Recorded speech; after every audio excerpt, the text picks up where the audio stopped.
is not the roadmap, not the sales secret, not the technical thing. Maybe it's just excitement. Hey everybody, it's your host, Amber here, MLM strategist and entrepreneur who has worked with thousands of network marketers and influencers and entrepreneurs in your space, helping to brand them, systemize them, and grow their downline on a global level. Creative director with AK Social House and your host of the Behind Her Boom podcast, providing you with proven, simple, and actionable steps to build your authority and your brand so you can stand out from those sideline sisters. Inspiring you with our special guest to think big and grow to 7 figures and beyond. Let's go.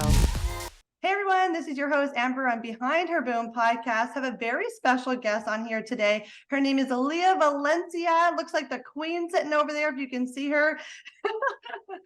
Some beautiful yellow in her background. She even got a little crown on and everything. Lia, I am so excited to have you on here. You have been featured in Oprah Magazine, PBS. There's a lot of places. You can book her for speaking, but she has a very inspiring story, which I really want you to touch on and share with us.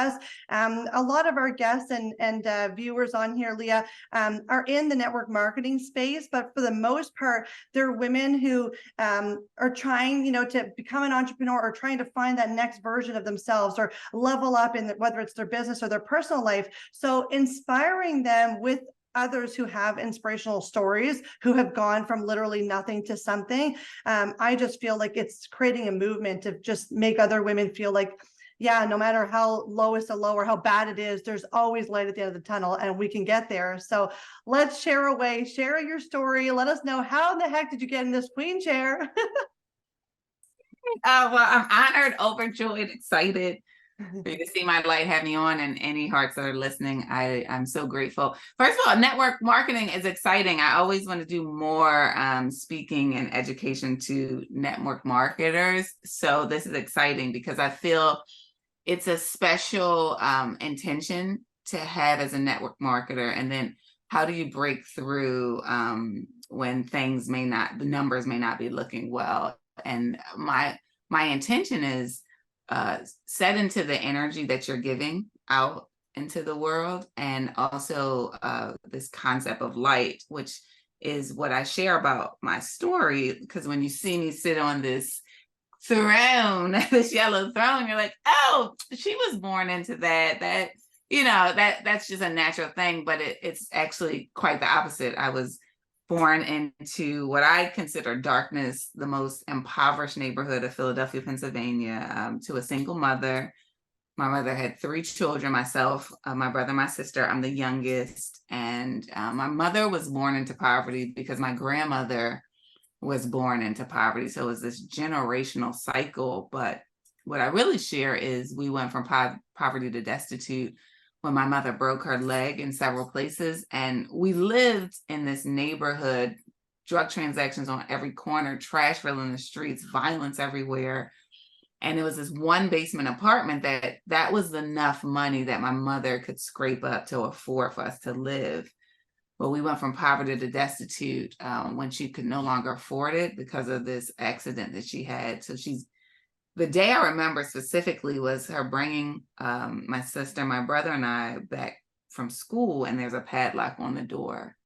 So this 1-bedroom apartment with 4 people crammed in it, we no longer had a place to stay. All of our belongings were locked in there.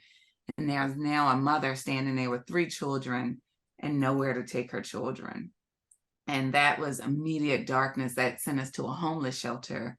And I like to describe the homeless shelter. So if you think of a gym room, cots, small cots, 1 foot apart, and the mother is only allowed 1 cot. So the whole family has to ball up on this cot. So there's crying and moaning and sorrow and darkness filling this room.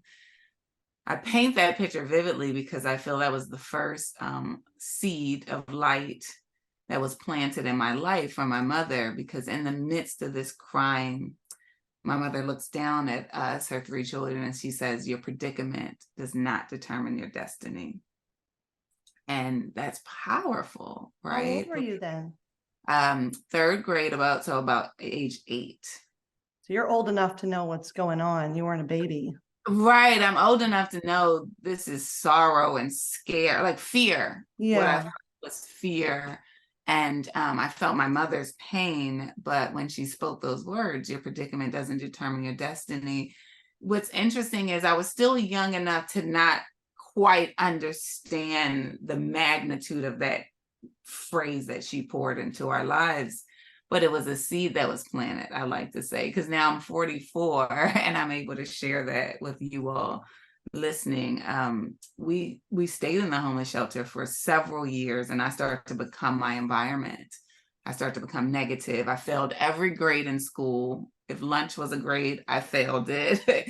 And I just started to be what I saw. And this is the second light that was turned on in my life that's so impactful that I share. Is I'm coming back from school to the homeless shelter, and my mother's standing at the head of the door, and she looks very serious. And I'm like, uh-oh, what did I do? I'm trying to calculate in my head what I did. And I get to the door, and she says, Lia, do you want to be a follower or a leader? I'm confused. And so now, fast forward, I'm about 5th grade now. And she says, because right now you're following everything you see around you. And guess what, Lia? You're going to become everything you see. Or you can choose to lead.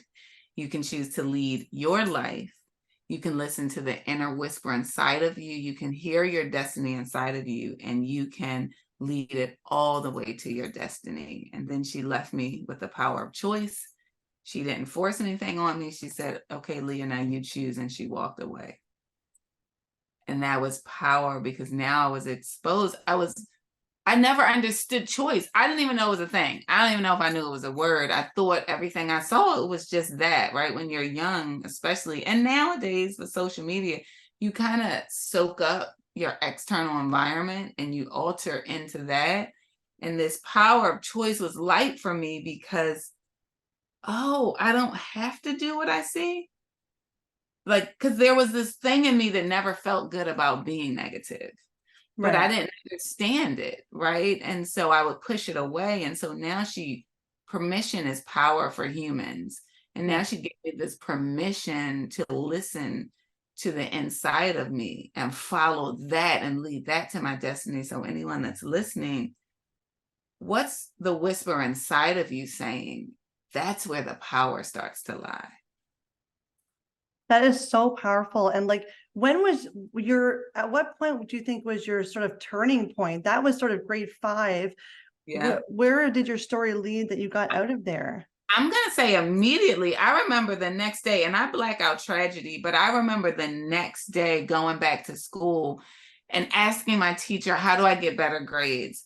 How do I see beyond my environment? And so there's this power in telling the world what you need. And then there's going to be earth angels that are going to show up and start to guide you. My teachers start to get me in a tutoring program, and they put me in these after school activity programs where I got to see different places like the art museum and the zoo. And this exposure, I feel like exposure, education, and opportunity are the great equalizers. And these 3 triads start to happen to me because I start to choose what wasn't what I saw, but what I wanted to be and what I wanted to see. And that just started having me move. I got on honor roll. Oh my gosh. Honor roll. I became class president. I was the first and only person in my family and in that neighborhood to go to college and get my master's degree. This power of choice was light for me. And it's what I use to this day. I no longer...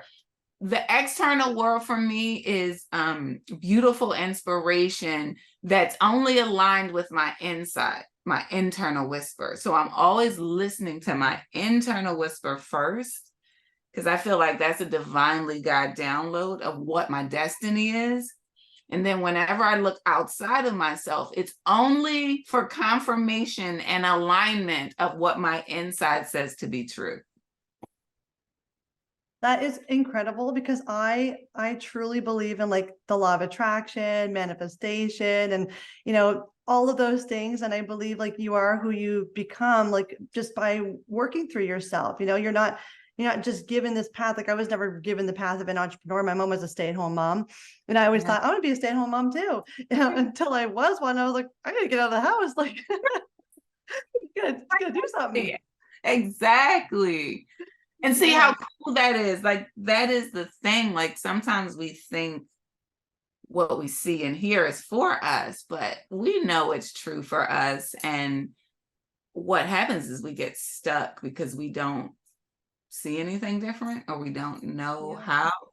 And what I love to share is, you know, how to get out of something different or do something different is going to be revealed in bite-sized ways. I'm sure for you, when you started to be an entrepreneur, like the whole map wasn't presented to you of Yeah, being an exactly. entrepreneur. It was like, first, what's the business? Oh, let me think, and it starts to open and reveal like a flower that's opening. But the through line, the consistency that I'd love to encourage is not how as in what the steps are, but how as in who you are. I like that. That's the glass ceiling shatterer. How do I go from homeless, poverty? Society says everything opposite against of what you see today of me is how I decided to be in my quest to find my destiny. I didn't know the way, I didn't know the path, but I knew that the best way to be was to be open, to be light, meaning to be this positive force of energy in the world, to say yes to positive opportunities, even when they were scary, to say yes to myself. Yeah. Even when I didn't understand and it didn't truly make sense. And to be an energy force of this excitement. Excitement is my great equalizer. Like, one person wants an opportunity and I'm with them, my excitement is on 1,000,000. And so what happens is energy gravitates to energy. So they're like, she may not even know what I need her to do, but her excitement will cause her to learn it. Come on, let's go with me. And that has been, I'm 44. It's been since age 8. Once I was exposed to that, about 10, 8 was when we landed in the homeless shelter. So about 2 or 3 years later, my mother exposed me to choice. And then I was so excited about this thing that I could choose my life. And I take that excitement into everything I do. So if anyone's listening, maybe one thing you're missing is not the roadmap, not the sales secret, not the technical thing. Maybe it's just excitement about what's meant for you to do in the world. Yeah, I really like that, because I think a lot of people almost feel like stuck in the life that they're given, that they were just, I'm in this, I've had kids, I'm a mom, I'm going to be a stay-at-home mom, I'm going to cook, clean, look after, and they feel like they're sort of in this little bubble. I got this 9-to-5 job. I'm stuck here. I've talked to some, they're like, it would take me months to just get out of this role. I'm in a contract. And I kind of sat back and thought, how would that feel to me? Even if you're in this contract that you're feeling stuck, even if I loved it, I'd feel like I'm in a prison. Like I would need to know that it's my choice that I want to be here, my choice that I want to, be home. And I think a lot of women just need to believe in themselves and be open, right, to saying, I have choices in the world. And if I fail, that's okay too. I'll pick myself back up and try again. But at least to not just sit back and think that you're just stuck in this one little place. And I don't care how old you are either. Like a lot of people think I'm 30, I'm 40, I'm 50. It's too late for me. I'm 50. A lot of people at 50, they're just getting started. Oh my goodness. Age doesn't matter. Age doesn't matter. My dear friend, we are best friends now. Around age 40, we met later as best friends, and she was in a career and a thing, and she felt that way. And then I asked her the question, but what does your heart say for you? Like, right. If you were to choose, if there were no parameters in your life, what does your heart say? And she said, I love the water. I remember when I was little, I would just be at the beach with my grandmother and look at the water, and it would just be the most happiest place in my life. And I'm like, let's stay there. What's on the water that can be a career for you? Let's start to think about it. And we start to just list out things on the water. Well, at 40 something, she went back to technical school to get a technical license in learning how to do boat engineering. She was the only 40-year-old woman in a classroom of all men and even younger men. And she got her technical license. Then she became a boat captain at like 45. She can literally hang out on the beach every day. And now at 50, she just started to captain a 65-foot yacht. Oh my gosh. So she's living it on the water for sure. It's not too late. It's not too late. I love what you said. You said believe in yourself. And what does that mean? Because I know we throw it around so much. Believe in yourself says you have the keys to your happiness, your joy, your peace, your love. And what happens is we allow the external world to lock those keys away. And we don't listen to our inside voice. And it's always speaking to us. We push it and quiet it down. The first step of believing in yourself is providing space to hear what you are saying to yourself. Providing space to understand and say, where's my happy place? Where's my joy? What would I do if I could? Not what my reality says to be so, but if my reality wasn't my reality, what would that look like? And really giving yourself space to dream and hear what is truly meant for you. That's your destiny. And then once you hear yourself, then believing says, okay, I believe you, self, because you wouldn't paint the picture for me if it wasn't true. We just don't do it. And then if you are painting that picture, what's the first millimeter step? And I call it millimeter movements. When I create jewelry, I start to realize in design work that the millimeter is the smallest measurement on a ruler. And when I would work with manufacturers, 1 millimeter up or down would change the entire trajectory of the design. And so that's how impactful a millimeter movement or millimeter action is. It will change the trajectory of your life. We start to look at the big action and say it's not possible. Well, yeah, that big action's not, but 1 millimeter is possible. And start to say to yourself, this is when you're truly believing in yourself. What millimeter movement can I do toward that really crazy thing that my heart whispered to me? And just do it. And you start to compile these millimeters and you look back and you got a whole jewelry brand.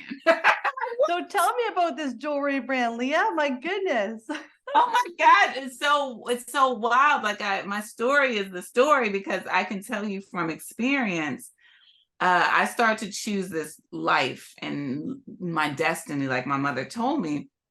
And my mother passed really early, but before she passed, she said that she saw me choosing my life and choosing my light, and she thought it was beautiful. And she gave me these little small earrings and she told me to always wear them. And because sometimes you're not going to see your light or find it. And all you need to do is click your earrings on, touch them, look at them in the mirror, and let them be this wearable reminder that the light's always within you. All you have to do is choose it again. And that was so powerful and symbolic because we, in the whirlwind of life, we feel incapable to re-choose ourselves, to re-choose our light. And that was so powerful that when it's time, we just focus on something to remind us to re-choose our light. So I started to hand sketch jewelry designs therapeutically. My mother passed shortly after that. And just as a hobby, here's my little sketchbook. Oh my goodness. So what age were you when you started doing this? Oh, I was about 20 something. My mother passed in university. Yeah, she passed shortly. I don't believe she got to see me graduate college, or I blacked that out because that's so traumatic to me to lose your mother. But she passed in my late to early 20s, right before or after I graduated college. So I was just therapeutically drawn this, like, what would these symbols look like that inspire me to be what God has me to be, what this light inside of me is? And so I chose myself. So now I have a master's degree in education. And what we were talking about being stuck, I was doing the things, I was working, but it wasn't me. I was dying truly. And my inside self said, art is your joy. When I got quiet with myself, I said, well, where does my light shine the brightest? And maybe that's a question you ask yourself. When and where does my light shine the brightest? And so that is a key guide for you to say, oh, art came to me. And then I'm like, oh, I've been hand sketching, but I didn't think anything of that. And so I knew I liked to paint, and I realized, oh, I can paint on people's faces. How cool is that? And you get to wash it off. Like, no commitment there. I get to cut hair. It grows back. Oh and so my with gosh. a master's degree, I went back to school for cosmetology license, and people thought I was a little off. Like, what are you doing? You got a master's, hone it. And I followed my light, and my light took me to get a cosmetology license. My mother always told me to finish everything. So I believe in finishing it to the extent. I got my instructor license, and I'm working. So I have a master's degree, and I'm sweeping floors in a salon to support myself, because no one cares in cosmetology if you have a master's degree. Unrelated. Right. That's great. Can you cut? Can you cut his hair? Thank you. So I had to go back and learn again. And so I share that for anyone that's listening. It's okay to go back. So in some of my designs, you'll see these valleys, these continuous circles where there's peaks and valleys. And that's okay in life. We run away from the valleys, but there's some power in the valleys. They're not pretty and they're not easy. They're kind of painful. But there's richness and gold in the valleys, because that's where learning happens. And so in that valley of sweeping floors, I was learning this thing that brought me joy, this creative expression that brought me joy. And I was doing makeup at MAC Cosmetic, and one lady came in, and she said she had a professional card. And I always ask questions. I'm a big question asker. Knowledge is my power. From poverty to where I'm at is because I seek knowledge in different forms. And asking people about things is one of the ways I learn. And she said, oh, I work for QVC. And I'm like, what is that? Never knew what it was. And she said, it's a 24-hour network show, always selling, always on. And I'm like, is there a salon in there?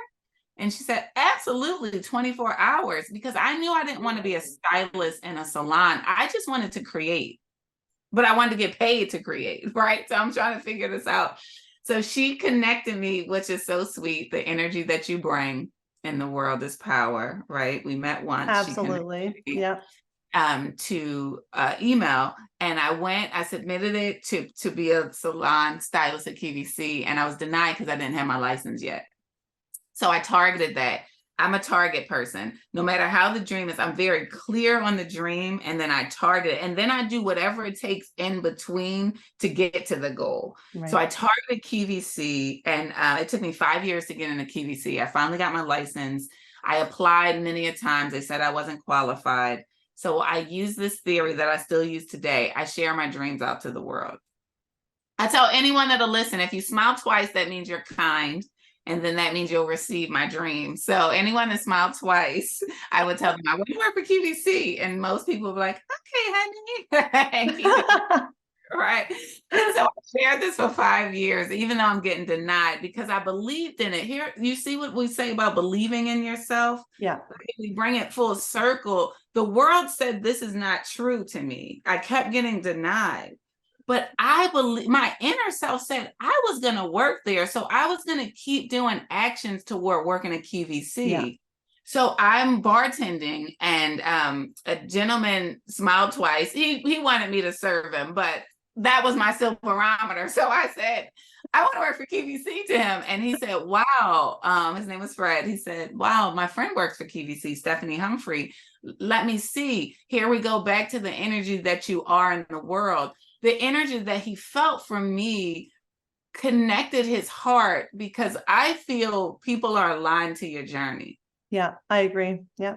Right. And so you're not asking or sharing to make specific people help you, because everyone's not aligned to your journey. But when you're sharing it out, you allow the person that's aligned to your journey to one day hear it. So he was aligned to it. He said, give me your information. The next day, the Stephanie Humphrey texted me.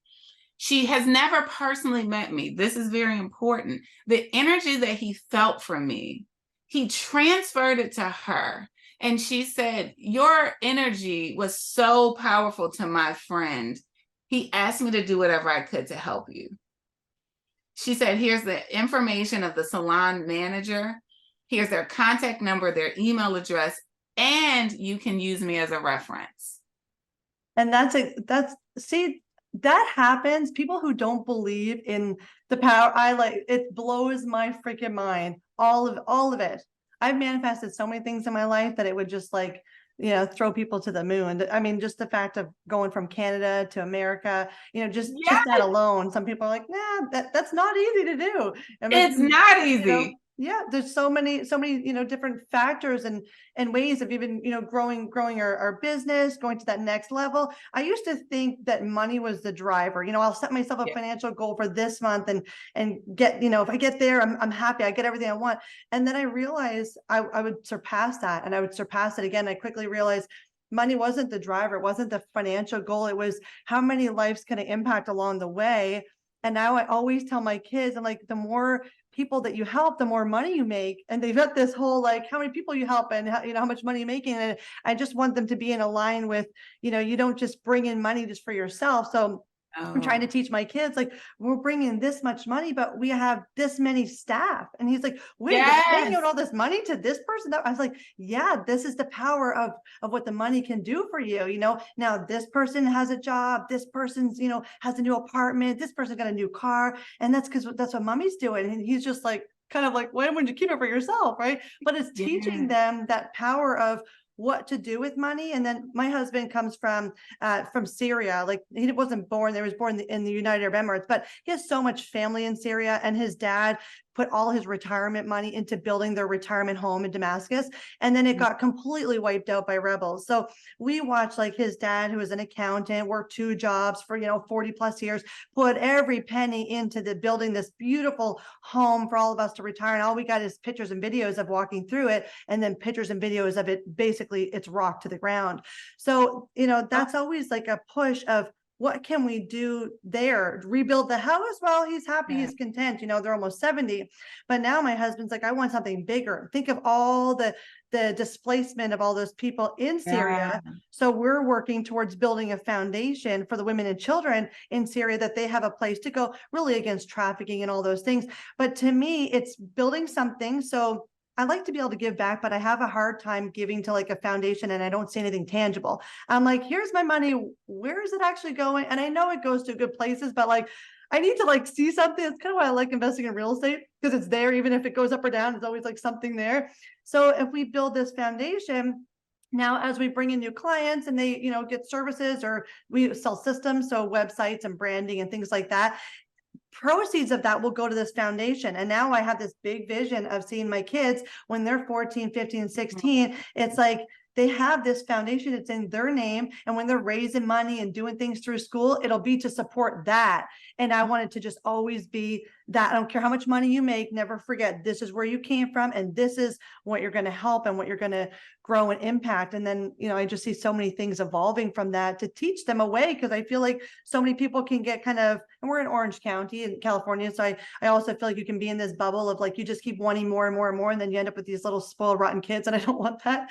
So I want my kids to have everything that they can have, but I also want them to know the value of a dollar, and, like, it doesn't grow on trees. You got to work for it.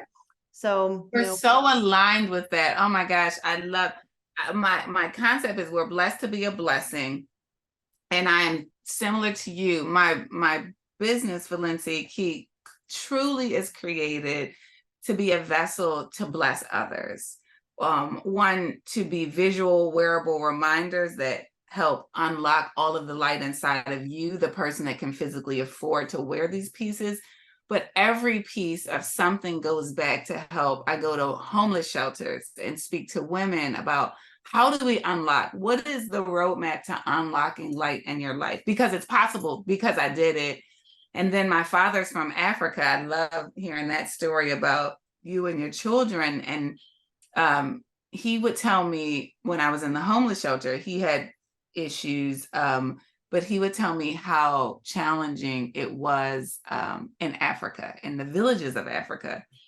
And I always had in my heart, like, oh, wow, something's worse than where I'm at.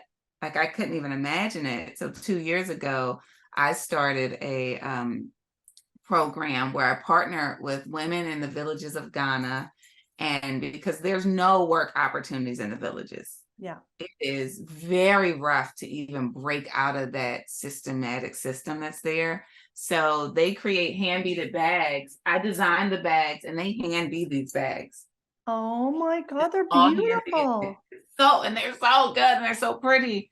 But this creates income and opportunity where they are too. This is their craft. This is their joy. That's been the power of my life, right?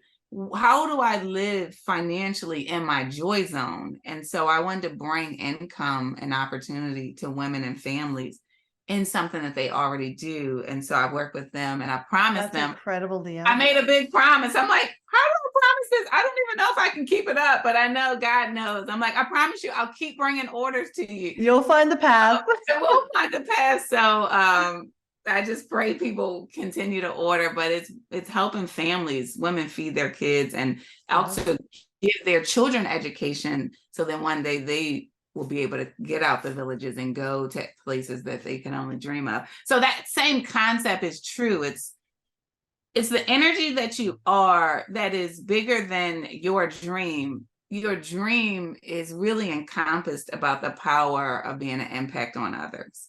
Yeah. Yeah. And that's what happened to me. This beautiful Stephanie Humphrey clearly had that same mindset, right? And that took me right into QVC Salon. I got the interview. I'd been sweeping floors and learning for 5 years, so I was ready. You were ready. Oh my gosh. What a story. Your nose, they hurt. They're painful and you will want to give up. And you can actually say to yourself, I'm giving up. I give up every day. I'm going to be honest. I'll probably quit after the podcast. But then I get right back up because it's bigger than me. Like what we said, when your mission is bigger than you, then you can't stop. And I got that interview. They said yes to me. And that was the third light. I've been having so many blessings in my life, but that opened up a world that I'd never seen before. A girl from the poverty situation. People making dreams come true, the QVC host, and then dreamers, these business creators, these entrepreneurs having love and intention and pouring it into a tangible product and putting so much belief in it. Yeah. Like action. And I understood what belief was when you see an entrepreneur go for things like that. Day after day, I was styling them. 2 beautiful hearts. I have so many blessed angels that have blessed me in my life. That's a whole podcast if we listed them. But I always list Jamie Kern-Lima, founder of It Cosmetics, New York Times bestseller, Believe It. She wrote a book, Believe It, powerful. New books coming out for her, Worthy. Oh, it's going to be so good. Worthy, so good. It's going to take your believing to a next level. Can't wait for that. And then Tatcha, Vicky Sai, founder of Tatcha Skincare. Now, these are huge beauty brands now. But these 2 beautiful hearts saw my heart in the salon and they took me under their wing and traveled me around the world with them and sat me in rooms, open doors for me to sit in rooms, business rooms that I never existed as a young girl from where I didn't even know what it was to build a business. And they just said, sit with me, come with me. And they showed me that exposure is power. And I started to realize after I would style them before anything big, they would say, what bracelet should I put on? What necklace? What earring? What was that seal of confidence before they went out to do this big thing when no one else could go out with them? And I realized I had been hand sketching these designs, right? And the power of my life had been being this light in the sea of darkness and transforming darkness into light. And honestly, the reason why people bring me along, I feel, is because of the energy in which I present into the world. And I realized that I had something to give. I had energy and light and love to give. And the product that I had been hand sketching with these wearable pieces, and from what I saw from them, if you bind them together, it becomes life-changing for people. Yeah. And so that's how I set out to create Valencia Key with no knowledge of anything. My mentors and sisters that I call were in the beauty industry. And they said, do it. But I don't know how because we don't do jewelry. And Google was my friend. I Googled. Where can they find all your beautiful pieces now, Lia? Yes, thank you. Please go to Valencia, Valencia Key, ValenciaKey.com. I love to share that before I even created any piece, I took a quest to understand the heart of what I wanted to gift in the world. And through this journey of Egypt, Morocco, and Spain, I start to pick up these little clues from locals in the area. And I found that Valencia in a slang dialect is courage and bravery. And key from a Moroccan store owner told me that his symbolic of key is keys unlock the light in people's lives.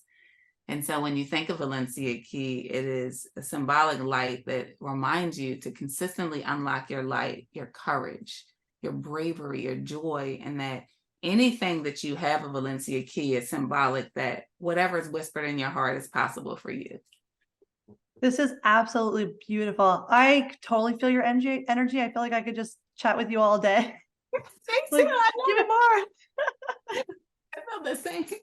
Oh, it's incredible. I'm so happy that we were able to connect and that I was able to have you on the show, inspire so many. I mean, you're such a beautiful soul, and the words that you speak and what you've been through. I mean, it just goes to show there's no excuses. You can't give up on life. You can't give up on yourself. Doesn't matter how hard it becomes, how dark that tunnel is. You have to keep pushing through. You owe it to yourself to keep, pushing through. Yes, your family and everybody, but for the most part, to you. And when you believe in you, everybody else will win along with that. So Oh my this gosh, has you're so been aligned in everything I am. Yes, you believe in you. When you unlock your light, when you shine your light to the brightest it can shine through general energy principle, you will inspire so many people around you to shine. Oh, it's absolutely amazing. I appreciate you so much. I'm going to make sure to put your website in the comment section and on all the posts that we do so everybody can reach out, connect with you, check out some of your pieces. Part of proceeds are going to help women in Africa as well, which I think is absolutely incredible. Anything that you can do to be able to give back, create a bigger impact, is just a woman that I want to, be in that same space with. So this has been so amazing, so awesome. Thank you so much, Lia. I appreciate you. Thank you guys for listening. This is your host, Amber, on Behind Her Boom podcast. Until next time, bringing you some inspiration, badass women over here. Thanks, guys, for listening.